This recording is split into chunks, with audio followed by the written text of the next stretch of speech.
त्यावेळेस आपण काय केलं, ही परिस्थिती, ही वेळ जर आपल्यावर यायला नको तर आपण सर्वांनी एकत्र आलं पाहिजे, या सरकारच्या विरोधात एकत्र आलं पाहिजे, लोकशाही संविधान वाचवलं पाहिजे। आज या ठिकाणी उपस्थित सर्वच बंधू असतील, नागरिक असतील, ज्यांना ज्यांना या ठिकाणी आपला निषेध व्यक्त करायचा असेल त्यांनी या ठिकाणी यायचं आहे। इकडे इकडे महिलांना बोलायचं। मोदी सरकार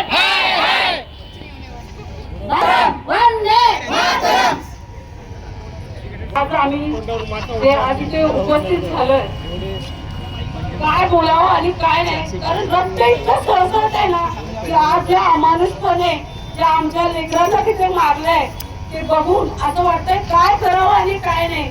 उद्याची पुढची पिढी शाळेत पाठवायला सुद्धा आता घाबरायला लागलीये। एवढ्या या सरकारमुळे इतकी भीती प्रचंड मनात बसली आहे, म्हणून कुठेतरी ही सरकारच बदलली पाहिजे। आणि हा जो लोकशाहीचा खून होतोय हे घरात बसून बघू नका, प्रत्येकाने रस्त्यात उतरा, तरच काहीतरी काळापालट होईल, नाहीतर आपल्याला या देशात गुलाम करून पुन्हा हुकुमशाहीवर जगावं लागेल। आणि जर हे होऊ नये असं वाटत असेल तर माझी विनंती आहे काकांची की प्रत्येक आईने घराघरातून या आणि रस्त्यावर उभे राहा। नमस्कार। भारत माता की जय, भारत माता की जय। आज पूर्ण महाराष्ट्र पेटलाय तो फक्त आणि फक्त स्वातंत्र्यासाठी। आपण पुन्हा गुलामगिरीत गेलेलं असं दिसायला लागलंय। ज्या वेळेला आपल्याला स्वातंत्र्य मिळालं त्यावेळेला आपण आपल्याला यापेक्षा ही कमी मला वाटतं आपल्याला त्रास भोगावा लागला। आज स्वतःच्या भविष्याच्या मुलांसाठी सत्य, आज आपल्या असलेल्या मुलांच्या भविष्यासाठी जगण्याला लागत आहे आणि ती खरं शर्मेची बाब आहे।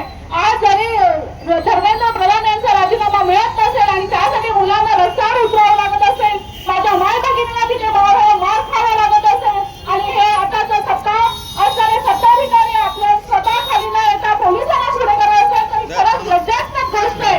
पूर्ण महाराष्ट्रात सगळं तर लंडन पर्यंत हे गेलेलं आहे आणि असंच हा महाराष्ट्र पेटत राहील जोपर्यंत त्यांना त्यांचा मूलभूत अधिकार मिळणार नाहीये। आणि मला असं वाटतं प्रत्येकाने पक्ष न करता स्वतः भारतीय नागरिकाने आज इथे सर्व दिसतात तर प्रत्येक भारतीय नागरिक असतो आतून पेटलेले आहे आणि ही पेट आता त्याची ज्वाला आणि ज्वालामुखी पेटणार आहे। जर आजपर्यंत हा आपला आवाज मोदी आणि अमित शहा पर्यंत पोहोचत नसेल तर आम्ही तो पोहोचवायला आज स्वतः सगळ्या तयार आहोत आणि पूर्ण महाराष्ट्रात पेटणार आहे असं नव्हे तर तुमच्यापर्यंत जिल्हा ऑलरेडी पेटलेला आहे। मला वाटतं सर्व आज जे काही घरी पण आहेत त्यांनी 25 तारखेला रविवारी सुभाष मैदानावर पण यावं आणि सीजेपी यांचा पुन्हा पाठिंबा देऊया। खरंच अभिजित चिपके आणि आपल्या यांचा वांगून जे आहेत त्यांचा खरंच आपल्याला कौतुक आणि त्यांना पाठिंबा देण्यासाठी आपल्याला जावं लागेल। जर आज आपण जागे नाही झालं तर कधीच होणार नाही, तर आपल्या मूलभूत अधिकार आणि हक्क वाजवण्यासाठी मला वाटतं सर्वांनी तयार व्हायला पाहिजे। भारत माता की जय, भारत माता की जय, भारत माता की जय। मी दिल्ली पोलिसांचा धिक्कार करते की त्या पोलिसांनी अमानुष विद्यार्थ्यांना मारहाण केलेली आहे, अशी मारहाण केलेली आहे की त्यांना कायदा नसताना त्यांनी कायदा हातात घेतला, मुलींचे कपडे फाडले, मुलींच्या मानेवर मारलं, त्यांना फक्त अधिकार पायावर मारायचा होता, त्यांनी मुलांना डोके पण फोडलेले आहेत। मी धिक्कार करते दिल्ली पोलिसांचा। मोदी सरकारला सांगते राजीनामा घ्या नाहीतर खुर्ची खाली करा। महाराष्ट्र पोलिसांचे खूप खूप आभार व्यक्त करते की त्यांनी आज जे आम्हाला सहकार्य केलं, खरंच मी मनापासून त्यांचे खूप आभार मानते। महाराष्ट्र पोलीस एक नंबर पोलीस। देशामध्ये नाही जगामध्ये जो दिल्लीमध्ये जंतर मंतर मैदानामध्ये जो विद्यार्थी आणि विद्यार्थ्यांवर दिल्ली पोलिसांनी हल्ला केला, तो हल्ला म्हणजे येणाऱ्या 70 वर्षामध्ये अशा प्रकारे हल्ला दिल्ली कोणावर झाला नव्हता। अशा प्रकारचा हल्ला झाला, महिलांना मारलं गेलं, अक्षरशः महिला विद्यार्थ्यांचे कपडे फाडले गेले।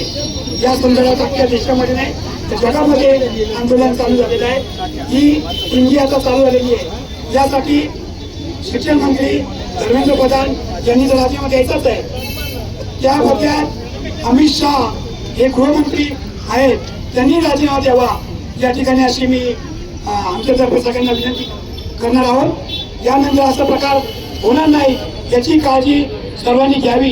ज्या वेळेस कल्याणपूर्वला असे अन्य चर्चा होतात किंवा देशामध्ये अन्य चर्चा होतात त्यावेळेस आपण सर्व कल्याणपूर्वचे सर्व पक्षाचे लोक अनेक सामाजिक संघटना एकत्र होऊन जाहीर निषेध करत असतो।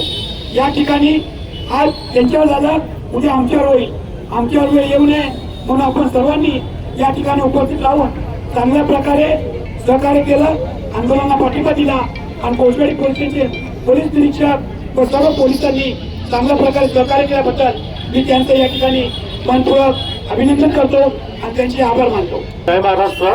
मी निर्मल सुदाम निगडे महाराष्ट्र नवनिर्माण सेनेचा एक प्रतिनिधी म्हणून या ठिकाणी आलो आहे। हा मोर्चा हा कोणत्या पक्षाचा नसून सामान्य जनतेचा आहे आणि हा मोर्चा फक्त जो हमला झाला यासाठी नसून तर लोकशाही वाचवण्यासाठी आहे। कारण की बीजेपी ही फक्त भारतीय जनता पार्टी राहिलेली नसून त्यांनी त्यांचं नाव बदलून ब्रिटन जनता पार्टी असं केलेलं आहे। ज्या पद्धतीने ब्रिटिशांनी आपली लोकशाही चिरडून हुकुमशाही सुरू केली तेच आता कुठेतरी भाजप करत आहे आणि ही त्यांची हुकुमशाही महाराष्ट्रात व देशात आम्ही कदापि खपून घेणार नाही। आणि जो धर्मेंद्र प्रधान यांना जर राजीनामा देणं पॉसिबल नसेल, शक्य होत नसेल तर दुसरा प्रधान म्हणजे प्रधानमंत्री यांनी राजीनामा द्यावा आणि आम्हाला न्याय मिळवून द्यावा। आणि यापुढेही लोकशाही वाचवण्यासाठी आम्ही सगळे कल्याणकर महाराष्ट्र सगळे एकवटून या गोष्टीचा विरोध करू।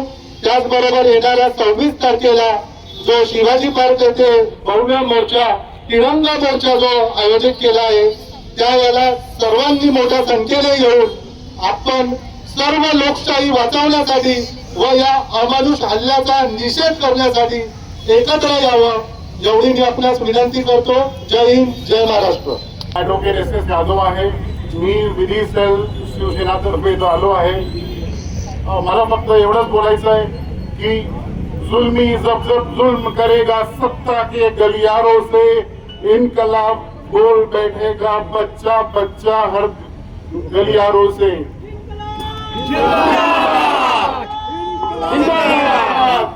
मातरम मातरम।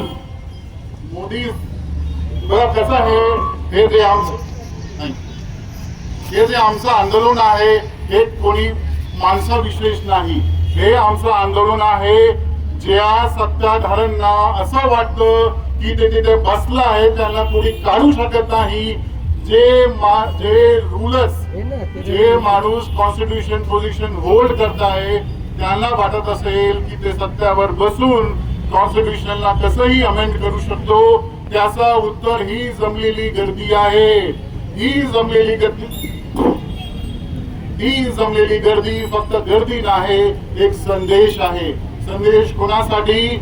जे लहान लहान मुले नीटसाठी परीक्षा देतो, मी सुद्धा दिलं होतं, मला 400 मार्क्स भेटले, ऍडमिशन भेटलं नाही।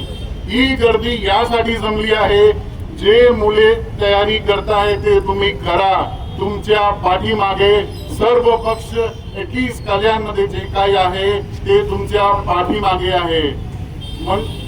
म्हणून फक्त मला एवढंच बोलायचं आहे की जे हे दिल्लीचं सरकार जे त्यांना वाटत आहे की दिल्लीमध्ये जे ते काही करणार ते आम्ही डायरेक्टली फॉलो करणार, याचा उत्तर आहे नाही।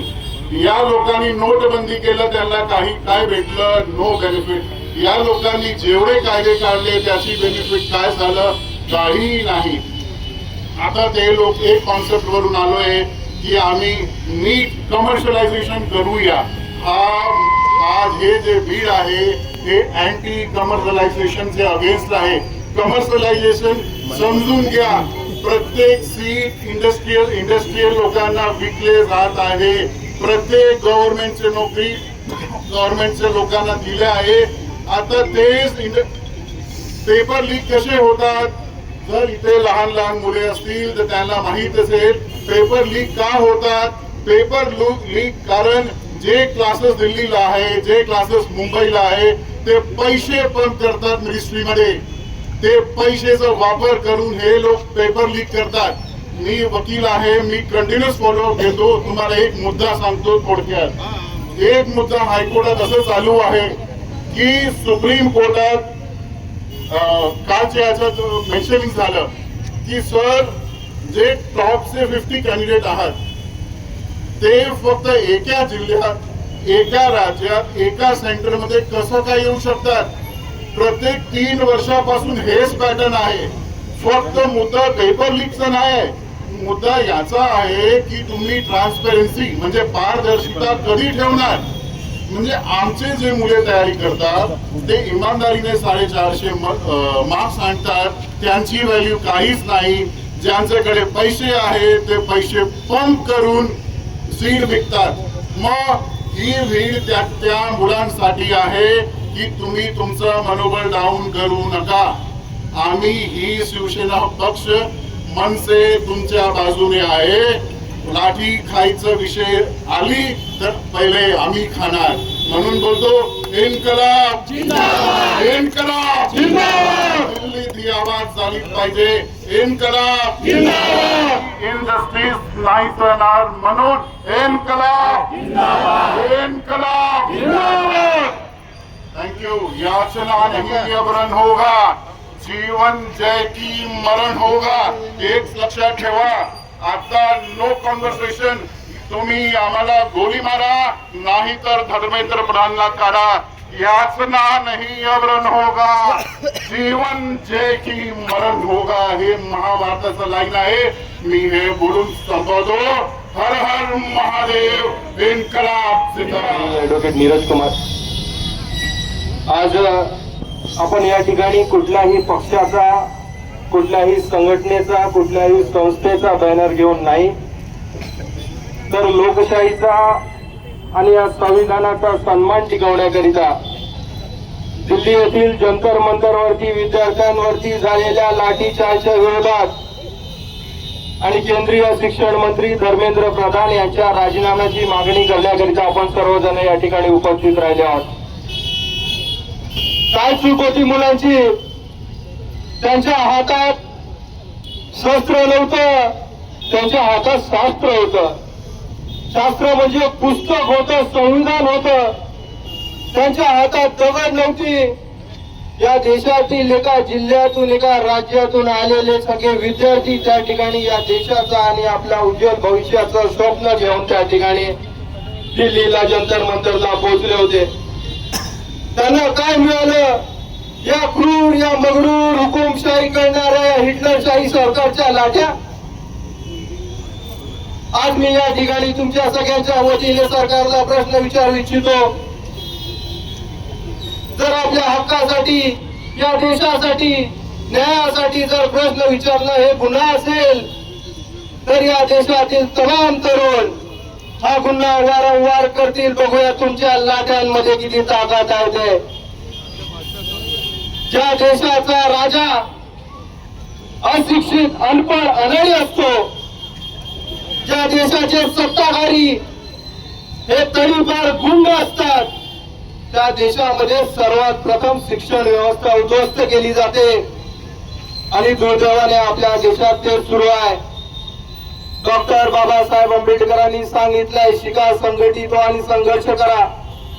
या सत्ताधाऱ्यांना माहिती आहे शिकलेला माणूस विचार करू शकतो, तो प्रश्न विचारू शकतो.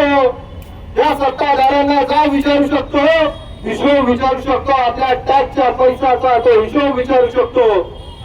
म्हणून या सत्ताधाऱ्यांची मनसा अशी आहे, जर लोक अशिक्षित असतील, अनपढ असतील, अनाडी असतील, तर याचे भक्त होतील. त्या या देशाच्या समस्यांवरती त्यांच्याशी जाब विचारणार नाही, प्रश्न विचारणार नाही. काही या देशामध्ये या भारतीय जनता पार्टीचे काही अंधभक्त तयार झालेले आहेत आणि या देशाच्या सत्ताधाऱ्यांना असं वाटतं की या देशातील प्रत्येक नागरिक आमचा अंधभक्त व्हायला पाहिजे. त्यांनी या लोकशाहीच्या प्रश्नावरती, संविधानाच्या अधिकारावरती बोललं नाही पाहिजे. म्हणून ही हुकुमशाही, ही दडपशाही सुरू आहे. शिवकालीन इतिहास आम्हाला शिकवतो बचेंगे तो और भी लढेंगे, परंतु सध्या स्थिती अशी नाहीये. सध्या स्थिती अशी आहे, लढेंगे तो ही बचेंगे. आज लोकशाहीच्या रक्षणाकरिता या बाबासाहेबांच्या संविधानाचा आणि आपल्याला लोकशाहीमध्ये डेमोक्रेसीमध्ये मिळालेल्या अधिकारांच्या रक्षणाकरिता आपल्याला लढावंच लागेल, संघर्ष करावाच लागेल, रस्त्यावरती उतरावंच लागेल. त्याशिवाय आता पर्याय नाही. दिल्लीमध्ये जे विद्यार्थी आंदोलन करतायत, काही अंधभक्त हे भक्तुल्ले, त्यांना म्हणतात हे देशद्रोही आहेत, हे धर्मद्रोही आहेत. या निषेध आंदोलनामध्ये उपस्थित असलेले मला वाटतं बहुतांश जण हिंदू आहेत, अधिकांश जण हिंदू आहेत. आम्ही सर्वजण स्वाभिमानी, राष्ट्रभक्त, देशप्रेमी, अभिमानी हिंदू आहोत. आणि हे सांगण्याकरिता आम्हाला कुठल्या तडीपार अशिक्षित अनाडी नेत्याची गुलामी करण्याची गरज नाही. होय, आम्ही कट्टर हिंदू आहोत, परंतु आम्ही एका भ्रष्ट जनता पार्टीचे अंधभक्त नाही आहोत. म्हणून आम्ही धर्माच्या नावाखाली या देशाच्या संविधानाची पायमल्ली होऊ देणार नाही. आम्ही या लोकशाहीवरती गदा येऊ देणार नाही. म्हणून आम्ही सर्वजण या ठिकाणी रस्त्यावरती उतरलोय. फक्त हिंदू या नावाकरिता जर तुम्ही या सत्ताधाऱ्यांचं रक्षण करणार असाल, त्यांचा पाठराखण करणार असाल, तर मी तुम्हाला सांगू इच्छितो, रावण हा देखील महापराक्रमी, महाविक्रमी ब्राह्मण हिंदू होता, परंतु त्याच्या अहंकारामुळे त्यांनी चुका केला आणि त्या चुकांमुळे आज संपूर्ण रामायण घडलं. आज या देशात सुद्धा एक अहंकारी माणसाच्या हट्टापायी आज या संपूर्ण देशात महाभारत सुरू आहे आणि हा देश पेटून उठलाय. देशाच्या अनेक जिल्ह्यांमध्ये, अनेक राज्यांमध्ये जाळपोळ सुरू आहे. ते एका अहंकारी सत्ताधाऱ्याच्या हट्टापायी या सगळ्या गोष्टी सुरू आहेत. आज पुलवामा मध्ये हजारो किलो आयडीएक्स कुठून आलं? आज पहलगाम मध्ये दहशतवादी AK-47 घेऊन कुठून घुसले? याचा शोध या सरकारने लावू शकलेले नाहीये. मात्र सोनम वांगचुक हे चायनीज एजंट आहेत, या भक्तांनी बरोबर शोध लावलाय. म्हणजे देशाच्या इंटेलिजन्सचा किती मोठा हे फेल्युअर आहे. ते म्हणतात त्या दिल्लीमध्ये आंदोलन करणारे हे विद्यार्थी दहशतवादी आहे. मी म्हणतो होय, ते दहशतवादी आहेत. मग तुमचा गृहमंत्री काय झोपलेला आहे का? देशाच्या राजधानीमध्ये जर एवढ्या मोठ्या संख्येमध्ये तिथं दहशतवादी जर जमा झाले असतील, तर सर्वात प्रथम अमित शहा यांनी राजीनामा दिला पाहिजे. गृहमंत्री म्हणून जबाबदारी घेऊन राजीनामा द्या. आणि जर करायचं काय? धर्मेंद्र मोदींचं करायचं काय? तुम्ही असे नीटचे पेपर लीक कराल तर आमचं कसं होईल? आम्ही गरिबांनी कुठं जायचं? हे जे लीकचे पेपर तुम्ही लीक करताय ते फक्त गरिबांसाठी नाही, तुम्ही आम्हाला फक्त हे श्रीमंतासाठी ते पैसे घेऊ शकतात विकत, आम्ही नाही करू शकत. तर तुम्ही असे करतात का? आणि गरिबांनी काय करायचं? शेती त्यांची आहे तर ते लोक पैसे एवढे कुठून आणतील? त्यांना पण मेहनत करायला लागते ना, तर एवढं सगळं ते कुठून आणतील? आणि तुम्ही सगळं हेच करत राहणार तर आम्ही काय करायचं पुढे? फक्त एवढंच लक्षात ठेवा, शिक्षकांच्या बाबतीत भ्रष्टाचार आणू नका, एवढीच माझी विनंती आहे. इथं पूर्ण भारत आलं पाहिजे, पूर्ण भारत उभं राहायला पाहिजे आणि हर सरकारला त्याची जागा दाखवली पाहिजे. भारत माता की जय. वंदे मातरम. आवाज फक्त कल्याणला दिल्लीपर्यंत पोहोचला पाहिजे आपला. जमलेले सर्व भारतीय नागरिक आहेत. मी अंबादास केदारे, सामान्य नागरिक आहे. मी एका विद्यार्थी संघटनेचा कार्यकर्ता होतो, आजही विद्यार्थीच आहे.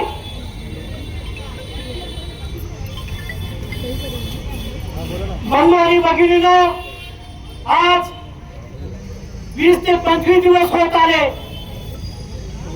भारत देशामध्ये शिक्षणासाठी इतकं मोठं आंदोलन लढावं लागतं. आमचे अण्णा हजारे फक्त मोजून 2 का 3 का 4 दिवस बसले आणि त्यांचे आंदोलन ताबडतोब संपवण्यात आलं. परंतु शिक्षण हे महत्वाचं असल्याने त्यांना माहिती आहे, इथला सामान्य वर्ग आताच कुमारजीने यांनी त्यांच्या भाषणात सांगितलं, हे शिक्षण वाघिणीचं दूध आहे. तो जो हे वाघिणीचं दूध पिईल तो गुरगुरल्याशिवाय राहणार नाही, ही भीती इथल्या या भाजपा सरकारला आहे. म्हणूनच या शिक्षणावर ते जास्त काही लक्ष देण्यास तयार नाही. मी जास्त काही बोलणार नाही. आपल्या कल्याणपूर्वच्या या सार्वजनिक इथल्या समस्त नागरिकांच्या वतीने मी एवढंच म्हणू शकेल की धर्मेंद्र प्रधान हे भारताचे शिक्षण मंत्री आहे, यांनी त्वरित राजीनामा द्यावा अशी मी मागणी करेन. वंदे मातरम, वंदे मातरम, वंदे मातरम. जय महाराष्ट्र, जय भीम. संतापजनक असं हे 2 दिवसातलं जे वातावरण आपण बघितलेलं आहे, जंतर मंतरवरती झालेलं, संपूर्ण देशाने जनरल कायर नंतर प्रथमच जनरल कायर पंतप्रधान बघितलाय. सगळे आंदोलन जे जे आपल्या हक्कासाठी आणि आपल्या अधिकारासाठी जे आंदोलन होतात, ते आंदोलन चिरडण्याचं काम हे भाजप सरकार करताना आपण बघतोय. खरं तर यांना नुसता जाब विचारून चालणार नाही, तर यांचा पाय उतार व्हायला पाहिजे. आपण नुसता धर्मेंद्र प्रधानचा राजीनामा मागून चालणार नाही, तर याच्या मागे या विद्यार्थ्यांवर लाठीचार्ज करण्याचं जे कुणी आदेश दिले असतील ते पंतप्रधान आणि गृहमंत्र्याशिवाय कुणी दुसऱ्या दिलेले नाहीये. त्यामुळे पहिल्यांदा त्यांचे राजीनामे मागितले पाहिजे. धर्मेंद्र प्रधान हा फक्त प्यादा आहे. खरं तर हे आंदोलन चिरडण्याचं जे प्रकरण आहे, तुम्ही बघितलं असाल, अनेक पोलीस कशा पद्धतीने त्या मुलांना आणि मुलींना मारत होते, कशा पद्धतीने त्या मुलींचा विनयभंग करत होते. ते 50 रील्स आम्ही तुम्हाला दाखवू शकतो आणि बघू शकतो आपण, परंतु अजूनपर्यंत त्यांच्यावरती कारवाई होताना आपल्याला दिसत नाही. आपल्या माता भगिनी, आपल्या मुलींसारख्या मुली तिथे असताना ते काठीने त्यांना ढोसळताना व्हिडिओ आपल्याला बघावे लागलेले. या देशाने हे सर्वप्रथमच बघतोय. मला असं तर वाटतं की ब्रिटिशांच्या काळात सुद्धा अशा पद्धतीने वागले नसतील आणि हे आंदोलन चिरडण्यासाठी मग हिंदू मुस्लिम करतील, अनेक काय काय गोष्टी आणतील. काल परवापासून एक पोस्ट फिरत होती की त्या आंदोलनामध्ये ती लोक धर्माचं नाव घेत आहेत, ते याचं नाव घेत आहेत, त्याच्यानंतर तो औरंगजेबाचा फोटो काहीतरी घेऊन फिरत होते. अरे औरंगजेबाचा नाही, ते तबाई बादशाह आहे, तबाई म्हणून एक फोटो आहे, तुम्ही गुगल करून बघा, त्याच्यावर पण तुम्हाला सापडेल की तो मोदीचा माफ केलेला एक फोटो आहे. तो घेऊन ते मराठी मुलं जात होते. परंतु अनेक तुमच्या व्हॉट्सअपवर आले असतील आणि व्हॉट्सअपवरती जे फिरतील जे मेसेज, त्या मेसेज मध्ये जेव्हा पण तुम्हाला दिसेल राष्ट्र प्रथम लिहिलेलं असेल ना, ते समजायचं बोगस लोक आहे, हे राष्ट्राच्या विरोधात आहेत. राष्ट्र म्हणजे काय? हे विद्यार्थी म्हणजे आमचे राष्ट्र आहे. या विद्यार्थ्यांचं जे दमन करण्याचं काम सुरू आहे, इथे त्या माता भगिनी जमलेल्या आहेत. त्यांनी खरं तर मोठ्या प्रमाणावर हा प्रश्न आपल्याला स्वतःला विचारला पाहिजे. आम्ही लहानपणापासून आमची मुलं नर्सरीत पाठवतो, आम्ही शाळेत पाठवतो, कॉलेजला पाठवतो, त्यांची तयारी करतो. सकाळपासून तुम्ही बघा, लहान मुलांच्या ज्या मागे जे पालक लगबग करत असतात, ते त्याच्या रिक्षात बसवून दे, त्याच्या व्हॅन मध्ये बसवून दे, ही लहानपणापासून जी त्यांची दगदग चालू असते, ही कशासाठी चालू असते? तर मुलांचं भवितव्य घडवण्यासाठी. परंतु इथे सरकारच काय करतंय हे आपण बघितलं पाहिजे. सरकार या शिक्षण व्यवस्थेची वाट लावते. नवीन शिक्षण प्रणाली पण येते. या नवीन शिक्षण प्रणालीच्या माध्यमातून सुद्धा हे शिक्षण आणि या तुमच्या हातामध्ये ते शिक्षण राहू नये याची काळजी हे सरकार घेत आहे. हे संपूर्ण भांडवलदारी सरकार आहे आणि या पद्धतीने जे त्यांचं मुवमेंट सुरू आहे याच्यातून तुमच्या आमच्या मुलांचं भवितव्य नष्ट होणार आहे, हे तुम्ही आतापासूनच समजून घेतलं पाहिजे.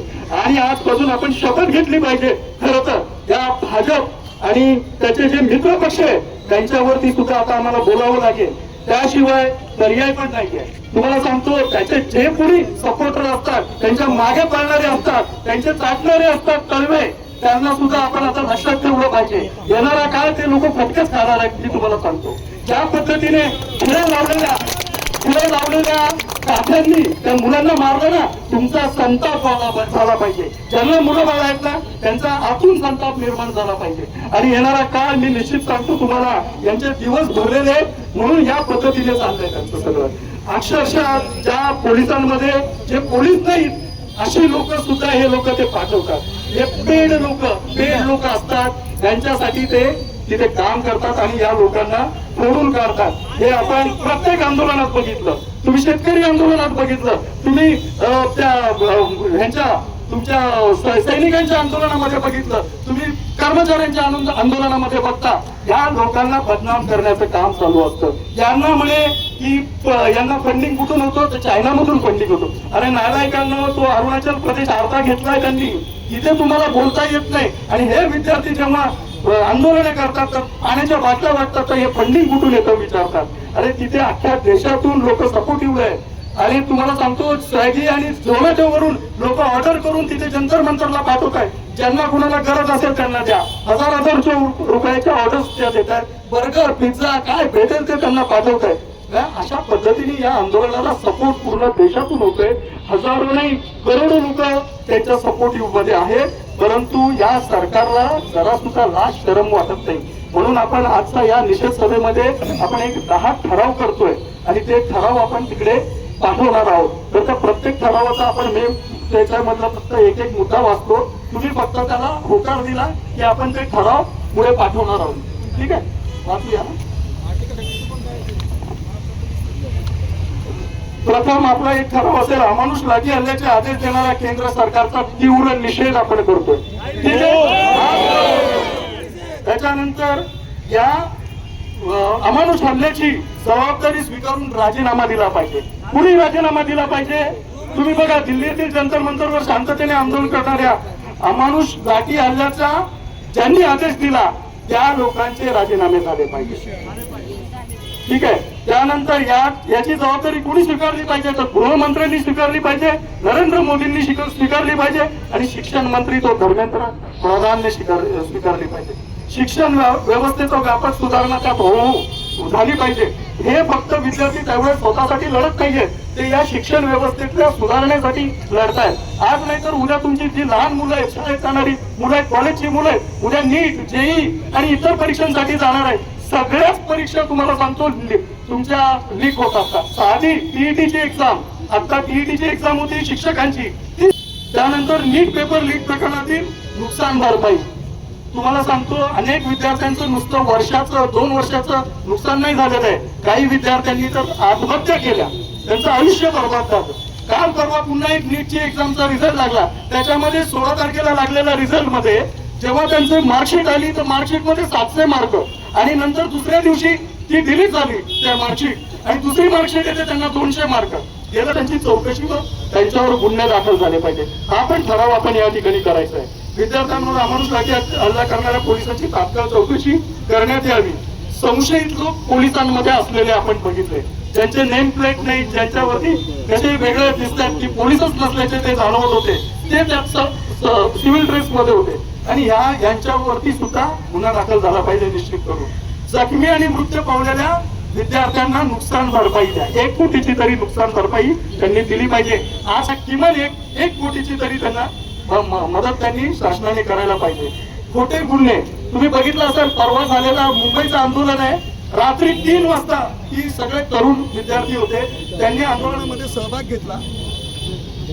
हॅलो,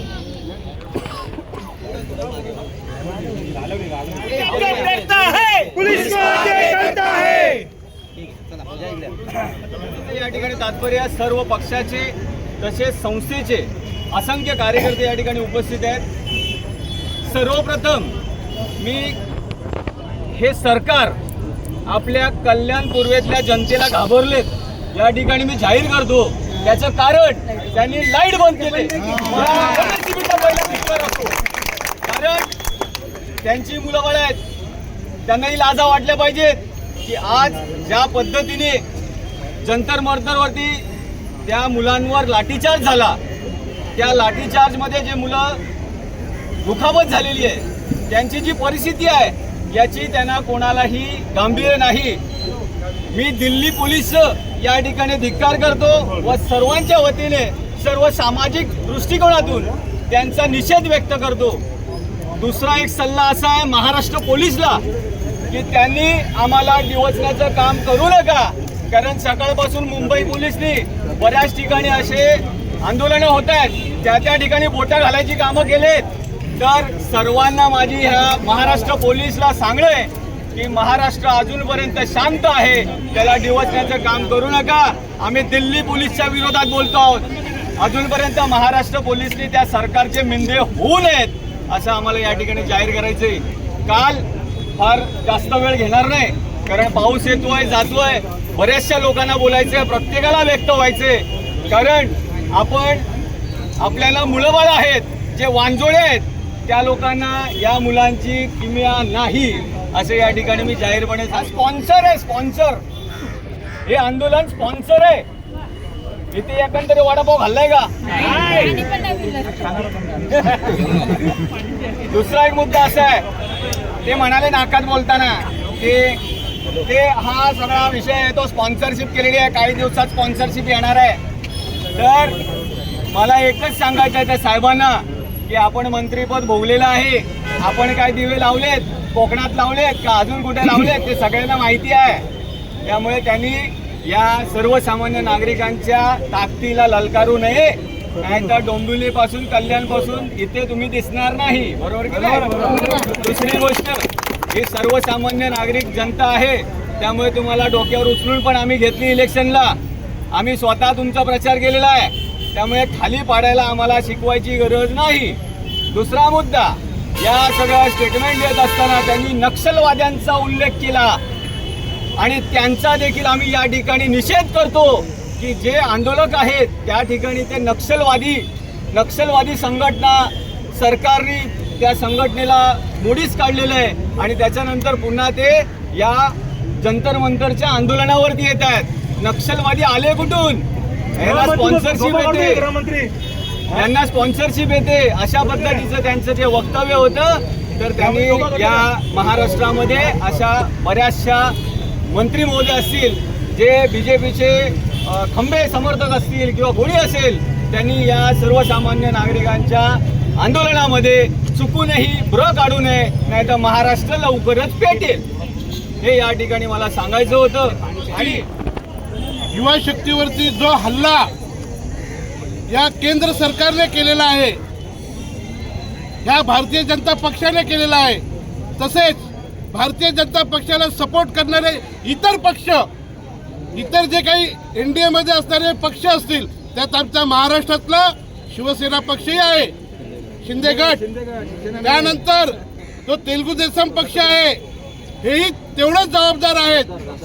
एकाही पक्षाने, मग तो राष्ट्रवादी असू द्या, एकाही पक्षाने या आंदोलनाचा कुठेही निषेध केलेला नाहीये, हेही तेवढेच जबाबदार आहेत. अहो, ज्या दिवशी पार्लमेंटचं अधिवेशन, पावसाळी अधिवेशन चालू होणार होतं, त्याच्या एक दिवस अगोदर दिल्लीचा पोलीस कमिशनर यांनी बदल केला.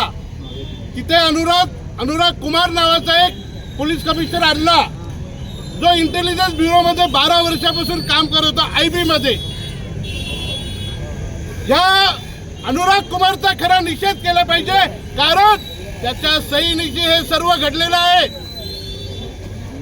हा जो अनुराग कुमार आहे, या अनुराग कुमारच्या आदेशाने आमच्या मुलाबाळांवरती हल्ले घडवले गेलेले आहेत. त्याचबरोबर देशाचं जे पंतप्रधान स्वतःला म्हणून घेतात, ते त्या दिवशी आपण बघितलं असेल, मागच्या दाराने संसदेच्या पळून गेलेले आहेत. ते साधे मुलांचं जे शिष्टमंडळ आहे, त्यांना भेटण्याचा धाडस सुद्धा त्यांनी दाखवलेलं नाहीये. त्याचबरोबर जे देशाचं गृहमंत्रीपद भोगतात, ते अमित शाह असतील, जे मोठी टिमकी बनवतात की जवानांचं मोठं हत्याकांड झालं आणि सर्जिकल स्ट्राईक केला, सर्व थोथांड आहे ते. आणि आजही जे आमच्या डोळ्यांनी आम्ही बघितलंय की अहो अक्षरशः त्या लाठ्यांना खिळे लावले होते हो, अक्षरशः खिळे. अहो अक्षरशः तुम्ही त्या बघा चपला घातलेले, हे काय पोलीस आहेत का? हे साध्या वेशातले गुंड आहेत. आणि या गुंडांनी आमच्या मुलांवरती हल्ला केलाय, आमच्या भगिनींवरती हल्ला केलेला आहे. म्हणजे हे निषेधार्थ तेवढंच आहे. पण या केंद्र सरकारला आम्ही आजच्या आमच्या या कल्याण पूर्वेतल्या सर्व नागरिकांच्या वतीने आम्ही इशारा देतो की या पोलिसांवर सुद्धा गुन्हे दाखल झाले पाहिजेत. आणि आमचे कल्याण पूर्वचे पोलीस असतील, इथे असतील आमचे बांधव, आम्ही त्यांनाही सूचित करतो की आम्ही आतापर्यंत शांततेने आंदोलन केले आहेत. आम्ही तुमच्या सुद्धा मुलाबाळांसाठी भांडतोय, कारण तुमची सुद्धा मुलाबाळ शिकतायत ना, त्यांना सुद्धा शिक्षण पाहिजे. अहो बाबासाहेबांनी काय सांगितलं होतं? शिक्षण हे वाघिणीचं दूध आहे आणि जो ते दूध प्राशन करेल तो गुरगुरल्याशिवाय राहणार नाहीये. आज बघा लहान लहान मुलं 20-20, 22-22 वर्षाची मुलं त्या आंदोलनात सामील झालेत. काही व्हिडिओज आम्ही बघितले. अहो खायला अन्न नव्हतं, एका टिफिन मध्ये शेंगदाणे, लोणचं आणि कांदा खाऊन आंदोलनाला पोरं आलेली आहेत तिथे. की कुठलीही परीक्षा देण्यासाठी किती आपल्याला तयारी करावी लागते. मग जे लोक 1 वर्ष 2 वर्ष गेली 5 वर्ष एका परीक्षेसाठी तयारी करतायत, तोच पेपर जर फुटला गेला तर त्या लोकांनी जायचं कुठे? हा जो विषय आहे हा सुरू झाला जेव्हा हा पेपर लीक झाला त्याच्यावरून. पण या गोष्टीची दखल त्यांनी यासाठी घेतली नाही, कारण जो राजा स्वतः कधी शिकला नाही त्याला शिक्षणाचं महत्व कधी समजणार नाही. आणि या गोष्टीचा आम्ही जाहीर निषेध करतो. आणि एक गोष्ट आपण लक्षात घ्या की हा विषय फक्त त्या नीटच्या स्टुडंट्सचा नाहीये. आपल्या घरातली जी पोरं आहेत ते पण उद्या जाऊन अशा परीक्षा देणार आहेत, त्यांच्यावरती सुद्धा असाच अन्याय केला जाईल. एक ठराविक गट आहे, फक्त त्यांना पुढे आणलं जाईल आणि तुम्हाला डांबून ठेवलं जाईल खालीच. आणि तुम्ही जर शिकले तर तुम्ही त्यांना प्रश्न कराल. ह्यांच्याकडे आता एकच मुद्दा उरलाय आणि तो आहे हिंदू मुस्लिम नाही तर इंडिया पाकिस्तान. आता आपण या गोष्टीची दखल घ्या की येत्या काळामध्ये जसं त्यांना समजतंय की पक्षाच्या पलीकडे जाऊन आता जनता एकवटली आहे. आता कोणी अंधभक्त राहिलेला नाही, कारण जे कोणी मोदी भक्त होते ते पण आता स्वतःला प्रश्न विचारतायत की आपण मोदी भक्त आहोत की देशभक्त आहोत. म्हणून यांच्याकडे आता एकच पर्याय उरलाय आणि तो पर्याय आहे एकतर कुठली तरी मस्जिद तोडायची आणि हिंदू मुस्लिमचा विषय आपल्यावरती डांबायचा, नाहीतर मग भारत पाकिस्तान युद्ध करून तेव्हा ती निवडणूक मारून घ्यायची. आता आपण जसे एकवटलो आहोत पोरांच्या न्याय हक्कासाठी, त्याचप्रमाणे आपण इथून पुढे देखील संघटित राहायचंय आणि ह्यांच्या भूलथापांना आपण बळी नाही पडायचंय. या गोष्टीची आपण सगळ्यांनी काळजी घ्यायची आहे. असं बोलून 2 शब्द यासाठी करतोय ना. पूर्वीच्या सरकारने आपल्याला काय राईट दिले होते, right to speech, right to education, आणि हे सरकार राईट टू एज्युकेशन संपवायसाठी निघाली आहे. त्यांनी पूर्णपणे एज्युकेशन प्रायव्हेटाईज केलं आहे, पूर्णपणे एज्युकेशन प्रायव्हेटाईज केलं आहे. फीसेस वाढले आहे. हा गरीब मिडिल क्लास कसं काय भोगणार? कसं तुमच्या मुलांना शिक्षण भेटणार आहे तुम्ही सांगा. तिथे जे मुलं आले होते ते हातात वही घेऊन आले होते का, ते हातात का हतियार घेऊन आले होते का? तुम्ही कसं मारला त्याला? 21-22 वर्षाची मुले, त्यांनी त्यांचा भविष्य आहे, ते त्यांचं फ्युचर आहे, ते चांगलंपणे व्हावं, प्रॉपर शिक्षण घ्यावं, त्यांचं काहीतरी व्हावं, त्यासाठी ते लोक आले होते. असा मारहाण की ते लोक गुंडे मावले होते का काय? गुंडे मावळे लोकांना बोलून त्यांना मारायला लावलं तुम्ही लोकांनी. तर सर्वांना एकच विनंती करणार, राईट टू एज्युकेशन हे आपला हक्क आहे आणि हे सरकार ते संपवायला निघाली आहे. आपलं हे काम आहे, आपल्याला ते एज्युकेशन वाचवायचं आहे. त्यानंतर आणखीन एक गोष्ट बोलणार, सगळ्यांनी उभे राहा.